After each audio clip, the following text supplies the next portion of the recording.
Hello friends, you are welcome to my channel study with Aarti Gupta. Friends, आज इस video में हम लोग ये पोयम पढ़ेंगे और इस पोयम का नेम है मदर, जिसको लिखा है के.एन. दारूवाला ने। और आप सभी जानते हैं कि ये एक इंडियन पोइट हैं।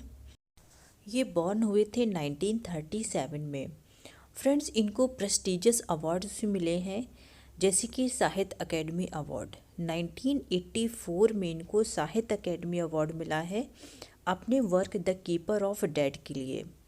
सेकंड, इनको मिला है कॉमनवेल्थ पोइट्री प्राइज़ 1987 में, और इनको पद्म श्री भी मिला है 2014 में। तो फ्रेंड्स, ये तो था कुछ बेसिक इंट्रोडक्शन। अब आइए देखते हैं इनकी पोयम। तो फ्रेंड्स, इनकी पोयम स्टार्ट होती है, your spine goes cracking now across the bow of your body. इसमें जो पोइट हैं ये अपनी मदर के लिए बोलते हैं। ये एक ऑटोबायोग्राफिकल पोयम है। इसमें ये बोलते हैं अपनी मदर से कि जो तुम्हारी स्पाइन है, मतलब जो तुम्हारी रीढ़ की हड्डी है, ये धीरे धीरे ना क्रैक हो रही है। क्रैक का मतलब है टूटने से नहीं है, क्रैक का मतलब है झुकने से। अब आपकी जो रीढ़ की हड्डी है वो ना झुक रही है across the bow of your body. बो मतलब धनुष। अब वो कैसा शेप ले रही है आपकी बॉडी? एक धनुष की तरह, क्योंकि स्पाइन जब आपकी झुक रही है तो नो डाउट कि बॉडी आगे की तरफ झुकती है, जैसे कि ओल्ड एज में नॉर्मली होता है।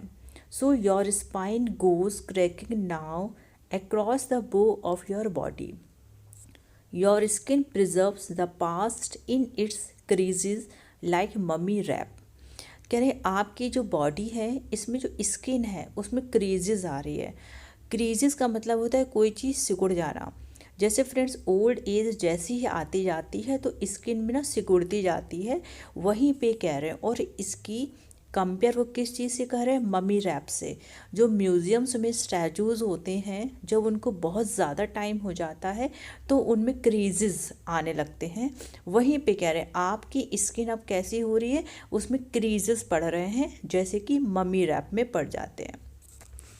सेकेंड पैरा में बोलते हैं, your eyes do not sputter with the same fires as they discharge the arrows of your love. कह रहे हैं अब आपकी आँखों में वो हलचल नहीं रही। हलचल मतलब स्पटर मतलब शोर। वो हलचल, वो चीज़ नहीं रही जैसे कि पहले तुम्हारी आँखों से वो प्यार के एरोज निकलते थे। मतलब जब आप यंग थी तो आपकी आँखों में वो फायर थी, उन फायर से एरोज निकलते थे, प्यार के एरोज निकलते थे, आपकी आंखों से डिस्चार्ज होते थे। एज दे डिस्चार्ज, दे का मतलब है यहाँ पे आइज से। तो कह रहे हैं अब आपकी आंखों में वो फायर नहीं रही, क्योंकि अब आप ओल्ड होते जा रहे हो। तो अब आपकी आंखों से वो लव के एरोज नहीं निकलते जैसे कि पहले निकला करते थे।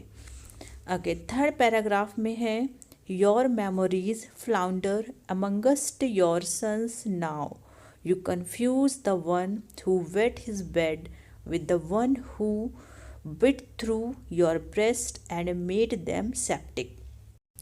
फ्रेंड्स, यहाँ पे फ्लाउंडर का मतलब होता है लड़खड़ाना, मीन्स किसी भी चीज़ को लेके स्ट्रगल करना। तो यहाँ पे राइटर बोलते हैं, your memories flounder amongst your sons now. कह रहे अब तुम्हारे बेटों के बीच में तुम्हारी जो मेमोरीज़ होती है वो कैसी होती है? वो लड़खड़ा जाती है। मीन्स याद करने में थोड़ा सा ना स्ट्रगल होता है। क्यों स्ट्रगल होता है? Because you confuse the one who wet his bed. क्योंकि तुम्हारे बेटों में से एक ऐसा बेटा था जो कि अपना बिस्तर वेट कर देता था, विद द वन, उसके साथ गीला कर देता था, जो कि bit through your breast and made them septic, जो कि तुम्हारे ब्रेस्ट में बाइट करता था और उनको सेप्टिक बना देता था, मीन्स इन्फेक्शन हो जाता था। तो एक कन्फ्यूज़न होता है उस मेमोरीज़ को सोच कर कि वो एग्जैक्ट क्या चीज़ थी, कि वो बेड गीला होने की बात कर रहे हैं या तुम्हारे ब्रेस्ट को सेप्टिक करने की बात हो रही है। तो जब भी कोशिश करता हूँ उस मेमोरीज़ को याद करने की, जब भी तुम्हारे बेटे उस मेमोरीज़ को याद करते हैं तो थोड़ा सा स्ट्रगल होता है, थोड़ा सा समझ नहीं आता है कि एग्जैक्ट क्या बात सही थी, जिससे कन्फ्यूज़न होता है। नेक्स्ट पैराग्राफ में बोलते हैं, When my children ask you things about your childhood, your smile becomes remote and enigmatic. कहता है, पोइट बोलते हैं कि जब मेरे बच्चे तुम्हारे चाइल्डहुड के बारे में बातें करते हैं, तुम्हारे चाइल्डहुड के बारे में, तुम्हारे बचपन के बारे में पूछते हैं, तो योर स्माइल, जो तुम्हारी स्माइल है, बिकम्स रिमोट एंड एनिग्मेटिक। तो ऐसा लगता है कि तुम्हारी स्माइल है ना, वो बहुत तो कुछ स्ट्रगल है उसमें, कुछ ऐसा है कि कुछ कोई चीज़ दूर से आ रही है, एनिग्मेटिक हो गई है, रिमोट हो गई है। मतलब बहुत, जो तुम्हारी स्माइल है ना, ऐसे तुम हंसते हो कि लगता है कि बहुत कुछ चीज़ें तुम दूर से याद कर रही हो। तुम्हारी स्माइल ना एनिग्मेटिक हो गई है। मतलब कि मैं क्या बताऊँ अब तो अपने चाइल्डहुड के बारे में। नेक्स्ट स्टेंजा में पोइट बोलते हैं, once in 6 months now you press them to your body to remind us that love was the only written word in the scripture of your hands. Poet बोलते हैं कि 6 months में एक बार you press them, तुम उन्हें गले लगाती हो, टू योर बॉडी मीन्स अपने गले लगाती हो, उन्हें प्रेस करती हो, टू रिमाइंड अस, हमें ये याद दिलाने के लिए, क्या याद दिलाने के लिए, दैट लव, उस प्यार को जो कि was the only written word, अब वो प्यार सिर्फ जो रिटन वर्ड में रह गया है, इन the scripture of your hands, तुम्हारे हैंड्स में अब जो स्क्रिप्चर है, मेरा प्यार एक रिटन वर्ड के रूप में ओनली रह गया है, जो कि तुम्हारे हाथ में है। और ये चीज़ तुम हमें कैसे याद दिलाती हो, जब 6 month में तुम हमें एक बार प्रेस करती हो, अपने गले से लगाती हो। नेक्स्ट लाइन में है, I think something shivered within you mother the day you broke your bangles and shook the loin dust of my father from your brow. अब यहाँ पे बोलते हैं पोइट कि मुझे ऐसा लगता है, something shivered within you, shiver मतलब कुछ चीज़ रिड्यूस हो जाना, कम हो जाना, कि माँ मुझे ऐसा लगता है कि तुम्हारे अंदर से कोई चीज़ कम हो गई है, मीन्स किसी चीज़ की कमी हो गई है तुम्हारे अंदर, कुछ ना कमी कमी महसूस होती है तुमको देखने से।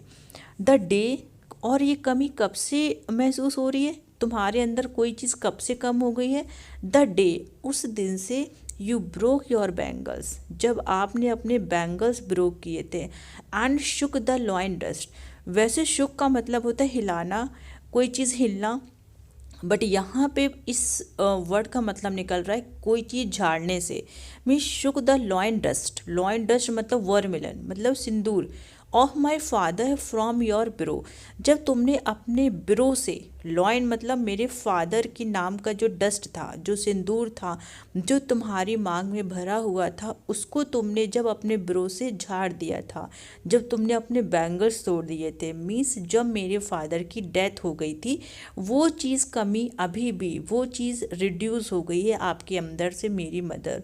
तो यहाँ पे ये कह रहे हैं, the day you broke your bangles and shook the loin dust of my father, मेरे फादर की लॉइन डस्ट, मेरे फादर की लॉइन डस्ट क्या, वो सिंदूर, फ्रॉम योर ब्रो, जो तुमने अपने ब्रो से शुक कर दिया, हटा दिया, क्यों, क्योंकि फादर की डेथ हो गई थी। तो फ्रेंड्स यहाँ पे ये पोयम ख़त्म होती है, और आपने देखा इसे मदर का डिस्क्रिप्शन दिया गया है, और ये एक ऑटोबायोग्राफिकल पोयम है। तो फ्रेंड्स आई एम श्योर कि पोयम आपको समझ आई होगी। तो फ्रेंड्स आज की वीडियो में बस इतना ही। Thank you so much.